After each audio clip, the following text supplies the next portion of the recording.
আবাসে জালিয়াতির অভিযোগ। কীরকম জালিয়াতি? না, আবাসের টাকা না দিয়েই নাকি ব্যানার লাগিয়ে দেওয়া হয়েছে। একটু জানি, জিয়াউল রয়েছেন আমার সঙ্গে সরাসরি। জিয়াউল, জালিয়াতি, আগে তো জানবো জালিয়াতির ধরনটা কি, তারপর জালিয়াতি কারা করেছে সে বিষয়ে কি করা যাবে, কি পদক্ষেপ সে বিষয়ে জানবো। প্রথমে একটু জালিয়াতির ধরনটা জানি, কিভাবে জালিয়াতি করা হয়েছে। দেখো, জালিয়াতি একেবারে মনে হচ্ছে ভূতে নিয়ে গেছে আবাসের টাকা। কেন এইভাবে মনে হলো? এবং উপভোক্তার একদম স্পষ্ট দাবি যে 2020-21 সালে তাদের বাড়িতে একটি ব্যানার দিয়ে আসে, অর্থাৎ তারও 2 বছর আগে তারা আবাসের জন্য একটি আবেদন করেছিলেন পঞ্চায়েত বা বিডিও মাধ্যমে। কিন্তু সেই ঘরের আবেদনের পরই তাদের প্রায় যিনি আঞ্জুমান বিবি, অর্থাৎ এই জাহাঙ্গীরের মা, তার স্পষ্ট তিনি মারা গেছেন 2020 সালে, অর্থাৎ 20 সালে মারা গেছেন। তারও 2 বছর আগে তিনি আবেদন করেছিলেন, কিন্তু বারবার আবেদন করেও ঘর হচ্ছিল না।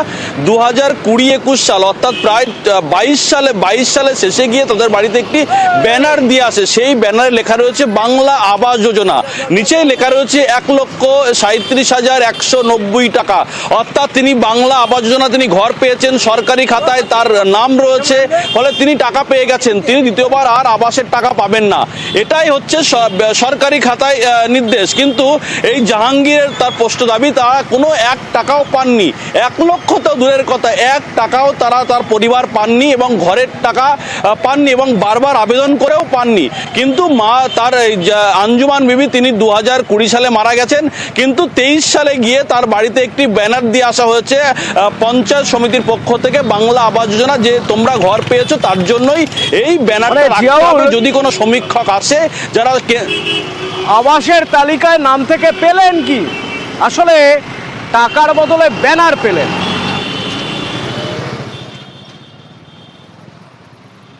আমি ঘর পাইনি গো, আমি বোর্ডে, আমি তো কাজেতে এসলাম, তা আমার গিন্নির কাছে দিদালে আমি দিদি আর বোর্ড নিলি কেন, ঘর পালি নে? তা বলতে না, ওরা আছে যারা ওই ডেঙ্গো এ করে, ওরাই দেয়ালে। আমি দিদি আমি ঘর পাইনি, আমি বোর্ড নেবো। কত টাকা? 1,37,190 টাকা। এ টাকা একটাও পাননি? না, পাইনি। কোথায় গেল টাকা?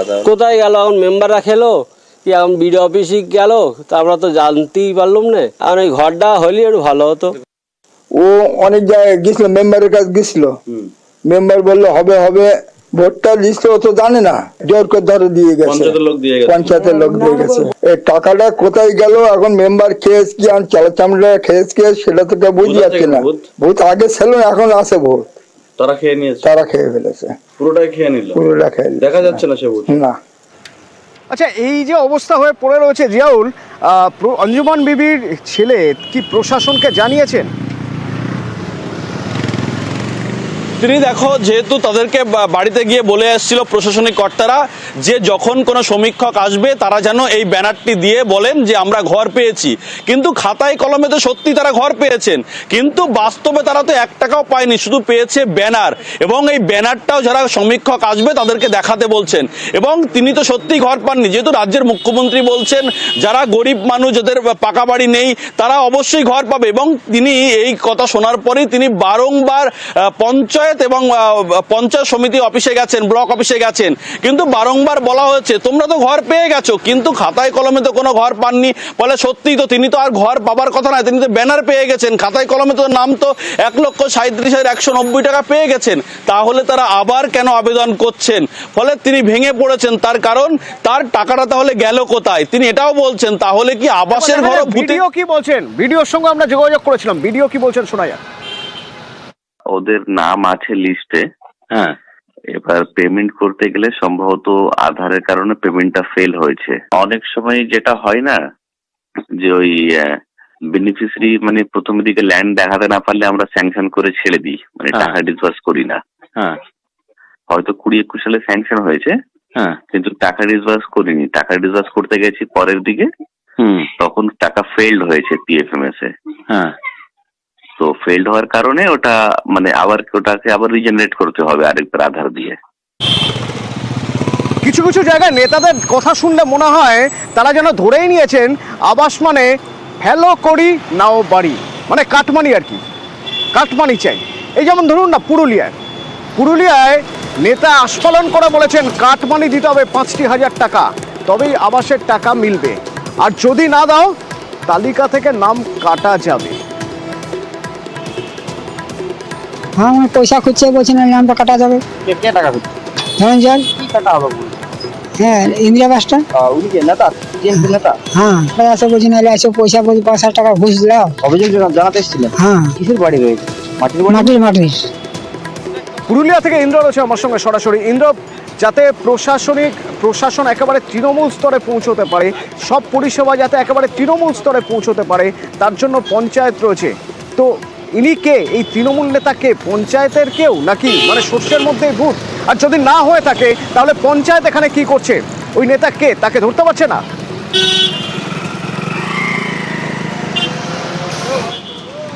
দেখো, যে অভিযোগ উঠেছে সেই অভিযোগ খতিয়ে দেখছে স্থানীয় ব্লক নেতা তৃণমূলের। তিনি বলেছেন যদি অভিযোগ সত্য প্রমাণিত হয় তাহলে দল ব্যবস্থা নেবে। অন্যদিকে অর্জুন কুম্ভকার, যিনি অভিযোগটা করেছেন, তার অভিযোগ একেবারেই তার আবাস সমীক্ষায় তার নাম রয়েছে এবং সমীক্ষা হয়েছে এবং তার জন্য তার নাম যাতে ঠিকঠাক থাকে তার জন্য তাকে টাকা দিতে হবে।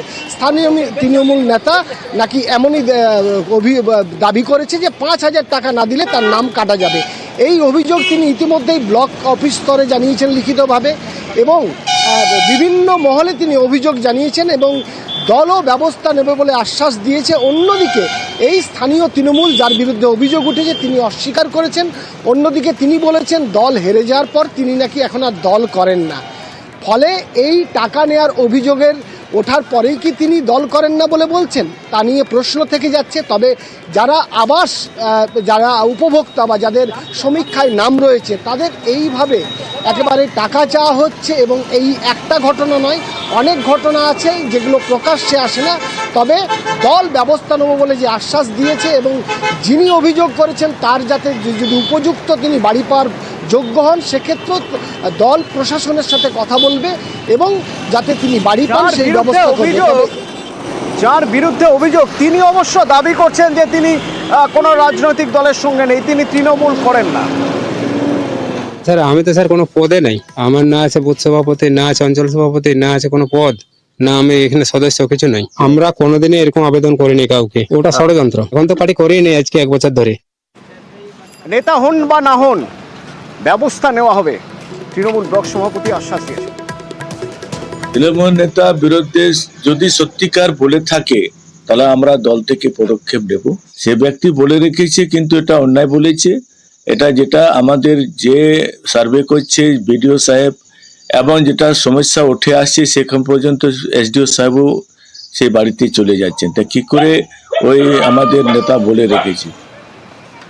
ওই যে বলছিলাম না, কিছু কিছু নেতা মনে করছেন যে এটা একটা প্রকল্প যেখানে ফেলো করি নাও বাড়ি। আবার কিছু কিছু নেতা এমনও আছেন যাদের নামে তালিকায় যাদের নাম রয়েছে কিন্তু তারা বিশ্বাস করেন যে এই বাড়ি তারা পাওয়ার যোগ্য না, তারা জানেন, তাই তারা তাদের নাম তালিকা থেকে কাটতে বলছেন। এমন দুজন তার নেতার কথা বলবো আপনাদের। আনিসুদ্দিন রয়েছেন ডায়মন্ড হারবার থেকে আমার সঙ্গে সরাসরি। আনিসুদ্দিনের সঙ্গে কথা বলবো, তবে সেই দুই নেতার বক্তব্য আগে আপনাদের শোনাই। 2018 সালে যখন সার্ভে লিস্ট হয় তখন আমার একদম ভাঙাচোরা বাড়িও ছিল। যখন মনসাট পঞ্চায়েত থেকে আমাদের এই বর্তমান সার্ভে লিস্টের নামের লিস্ট দেয় তখন আমি দেখি অবাক হয়ে যাই যে আমার নাম এখনো পর্যন্ত সার্ভে লিস্টে থেকে গেছে। যেহেতু আমি ঘর করে নিয়েছি সেই হিসাবে আমি আমার নাম দরখাস্ত করি যাতে বাদ যায় এবং যারা যোগ্য ব্যক্তি তারা যাতে ঘর পায়। যেহেতু আমি এখন পাকা বাড়ি করেছি আর আমার থেকে অনেক গরিব মানুষ আরও তো গ্রামে আছে, আমি চাই তাদের হোক। আমার পাকা বাড়ি করেছি, আমি আর আমার বিবেকে বাঁচছে, আমি নেব না। যাদের নেই তাদের হোক, গরিব মানুষ তো অনেকই আছে গ্রামে, তাদেরই হোক। ডায়মন্ড হারবার 1 নম্বর ব্লকের দুই তৃণমূল নেতা 2018 সমীক্ষায় পাকা বাড়ি না থাকায় তালিকায় নাম ছিল, কিন্তু এখন যেহেতু নিজেদের বাড়ি রয়েছে তাই তারা চাইছেন এবার তালিকা থেকে নাম তুলে নিতে এবং তারা তার জন্য তারা যোগাযোগ করেছেন প্রশাসনের সঙ্গে যে যাতে তারা বিডিও পূর্ত কর্মাধ্যক্ষের কাছে তারা আর্জিও জানিয়েছেন। আনিসুদ্দিন, তোমার থেকে একটু জানতে চাইবো যে এই যে আমরা বিভিন্ন জায়গায় দেখি যে নেতারা ঘর গুছিয়ে নিয়েছেন বলে অভিযোগ করা হয়, অন্তত আবাসের ক্ষেত্রে তো বটেই, এখানে এই দুই নেতা একদম উল্টো পথে হাঁটলেন। এই যে দুজন উল্টো পথে হেঁটেছেন, তো গ্রামের মানুষের মধ্যে কি প্রতিক্রিয়া?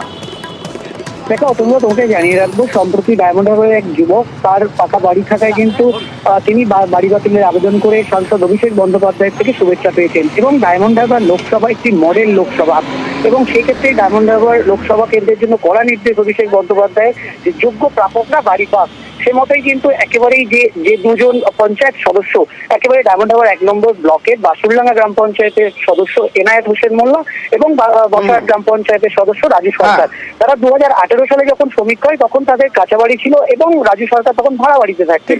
কিন্তু সম্প্রতি তারা পাকা বাড়ি করেন এবং 2023-এর পঞ্চায়েত নির্বাচনে প্রথম তারা পঞ্চায়েত সদস্য হিসাবে নির্বাচিত হন। পরবর্তী সময়ে তারা যখন আবাসের তালিকায় তাদের নাম দেখেন, তারা যেহেতু পঞ্চায়েত সদস্য এবং এলাকায় অনেক যোগ্য ব্যক্তি রয়েছে যারা বাড়ি আবাস তালিকায় যাদের নাম নেই, তাই তারা নিজেদের নাম বক্তব্য বলেছেন, আমাদের ক্যামেরার সামনে বলেছেন। ভিডিও কি বলছেন একবার শুনুন। এটা অবশ্যই খুব ভালো উদ্যোগ, যেখানে অনেক আমরা অ্যাপ্লিকেশন পাচ্ছি, যাদের পাকা বাড়ি আছে তারা অ্যাপ্লাই করতে আসছে আমার এন্ডে যে আমাদের বাড়ি চাই, কিন্তু একজন পঞ্চায়েত সদস্য এই যে উদ্যোগ নিয়েছে খুবই ভালো। এরা মানুষের কাছে দৃষ্টান্ত স্থাপন করবে। হ্যাঁ, তাই সাধারণ মানুষ এই ভুলটা আর করবে না যে যোগ্য সেই পাক, কিন্তু অযোগ্য হলে যাতে না পায় সেই পথটা তিনি দেখালেন। হ্যাঁ।